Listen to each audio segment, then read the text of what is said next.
Il y a Lydia qui est avec nous, Lydia de l'Oise. Bonjour Lydia, merci d'être avec nous. Bonjour Cyril et bonjour à toute l'équipe. Merci de nous avoir appelé Lydia parce que vous allez nous raconter votre histoire et c'est vrai qu'on rappelle cette affaire. Un maire refuse de célébrer un mariage avec un sans-papier. C'est la maire LR de Bourg-les-Valence, Marlène Mourier, et apparemment, elle a une petite pression quand même du parquet. Alors souvent, j'ai régulièrement envie de vous appeler parce qu'il y a de nombreux sujets où à chaque fois je me dis j'ai un témoignage et voilà, etc. Ça arrive, voilà. Et là, donc je suis encore dans ma voiture, j'ai rendez-vous en mairie. Effectivement, ça m'est arrivé il y a environ 3 ans. Donc un peu novice parce que c'est mon premier mandat de maire, même si j'étais adjointe sur le précédent mandat. Et en fait, j'ai dû faire une audition donc individuelle des 2 futurs époux.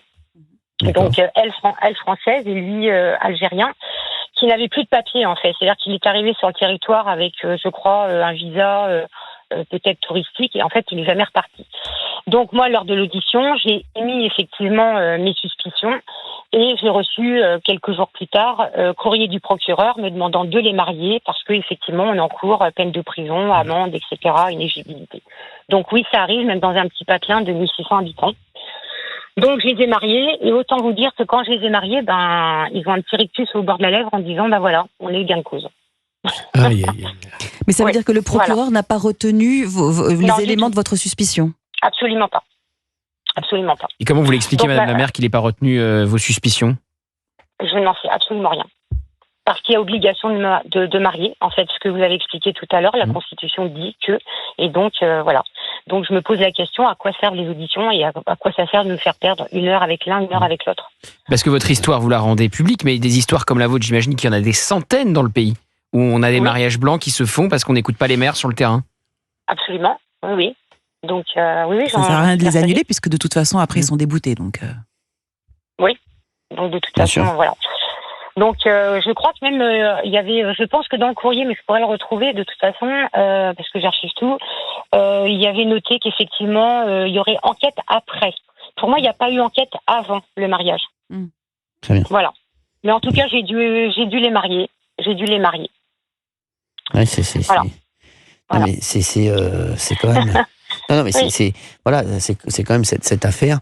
On voit bien que c'est plus compliqué que ce qu'on pense pour les maires. C'est compliqué. Et puis on demande aux maires, on demande des missions aux maires, des auditions, exactement. etc. En fait, on a le sentiment qu'il y a 2 textes qui se télescopent, puisqu'il y a un texte qui dit s'il y a suspicion par l'officier de mairie, eh bien il doit faire signalement au procureur. Et de l'autre côté, il y a un texte qui dit obligation de mariage. Constitution. C'est juste la Constitution en plus. Et donc après effectivement, on va objecter effectivement qu'il y a possibilité de nullité du mariage après coup.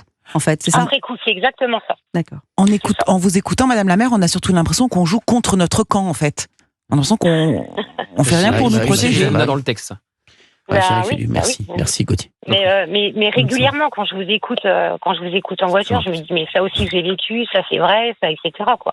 C'est pas, ce ne sont pas des cas comme ça au hasard, c'est vraiment récurrent quoi, sur des tas de points, sur des tas de sujets. Est-ce que certains de vos collègues, Madame le maire, ne se représenteront pas lors des prochaines élections municipales l'année prochaine parce qu'ils jugent aujourd'hui que la mission devient trop difficile sur ce sujet comme sur d'autres? Sans parler des violences et des menaces. Alors les violences, menaces. Alors moi j'ai eu beaucoup de maires. Je suis dans l'Oise. Il y a eu beaucoup de maires qui ont démissionné ces derniers temps. J'en ai 3, j'en ai 4. 4 qui ont démissionné, donc c'est beaucoup. Qui vont pas au bout du mandat. Ah ouais, qui vont pas au bout du mandat, qui ont démissionné, et d'autres qui ne se représenteront pas, mais plus pour une question, j'ai envie de dire d'âge, quoi, parce qu'ils ont fait plusieurs mandats et que voilà. Donc. Et ceux qui ne sont pas allés au bout du mandat, ils ont démissionné pour quelle raison? À faire, en général, le maire, j'adore l'expression, est à portée de baffe, en fait. Donc voilà, dès qu'il y a suspicion, alors après, il y a certainement des choses vraies, je ne dis pas le contraire, il y a enquête, etc. Mais ils ont démissionné, parce que quand vous avez été interpellé chez vous, ou vous avez eu suspicion de quoi que ce soit, d'agression sexuelle, de harcèlement, etc., vous pouvez pas rester, voilà... vous pouvez pas rester maire du village, quoi. Ça laisse des traces. Dans tous les cas, ça laisse toujours des traces. Donc là, il y a eu quand même 4 démissions sur 2024, je trouve énorme. Donc, et Madame la maire, quand vous écoutez le président de la République qui dit oui, c'est pas normal de devoir marier quelqu'un sous OQTF, j'imagine que si on lui pose la question sur quelqu'un en situation irrégulière, il dira la même chose. Mais on a l'impression que dans la phrase d'après, il prouve toute son impuissance en disant on peut pas faire grand chose. Alors moi, ça vous provoque quoi sur le terrain? J'ai beaucoup de mal à l'écouter déjà maintenant, donc mais j'ai quand même fait l'effort cette semaine, j'avoue, mais ça m'a mis en rome parce qu'il est pas sur le terrain, c'est pas possible, il est hors sol, quoi, c'est vraiment pas possible. Donc non, c'est insupportable. Sur le terrain, il faut vraiment venir sur le terrain. Je vous dis, il faut trop déconnecter en fait. Complètement déconnecté. Nous, on est au quotidien sur le terrain, au quotidien. Et pourquoi il n'y a pas plusieurs maires qui se rassemblent avec Robert Ménard, qui est sans doute un des plus médiatiques d'entre vous, et qui a une affaire d'OQTF qu'il a refusé de marier. Pourquoi est-ce qu'il n'y a pas plusieurs maires qui disent voilà, moi j'ai eu le même problème, on m'a obligé à célébrer quelque chose que je soupçonnais être un mariage blanc. Pourquoi on n'a pas plusieurs maires qui montent à Paris ou que sais-je, qui vont dans les médias pour sonner l'alarme? Franchement, je ne sais pas.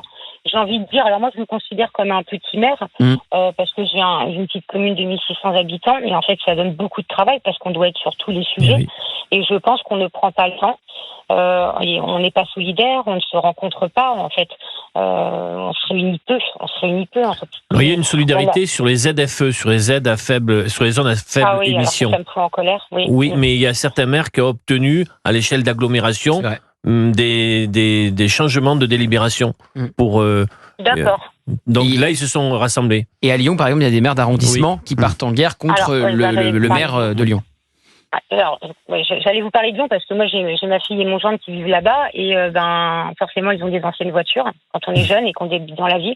Bien et sûr. en fait, ils peuvent plus aller sur Lyon parce que j'ai des feux, donc quand on va bosser et qu'on a que ça, c'est compliqué. C'est fou. C'est pas. Donc moi ça met en colère. Bien sûr. Ça s'appelle les zones anti-pauvres. Sur des tas de sujets, je suis en colère. C'est ça, exactement. C'est ce qu'on appelle des zones anti-pauvres. C'est inadmissible, ça. C'est n'importe Parce quoi. que vous n'avez pas d'argent pour changer votre voiture. Voilà, exactement. Vous rentrez pas en ville. Ils veulent pas vous voir. Ils veulent pas vous voir.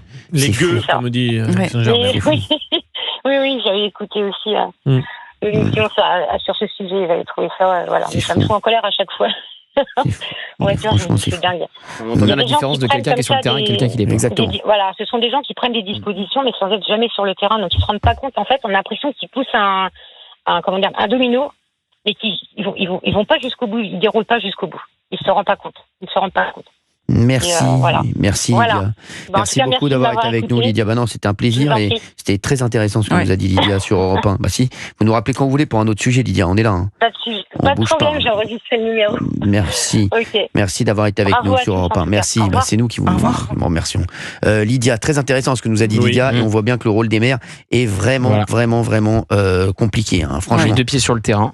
Face à un président qui est coupé de plus en plus des réalités. On pourrait faire une émission spéciale maire en faisant en sorte que des maires nous appellent. Il a de plus en plus de programmes à proposer, Olivier d'Artigol. Il cherche un producteur. Puisqu'on avait proposé que le futur président soit le maire de la France. Pour l'instant, calmez-vous.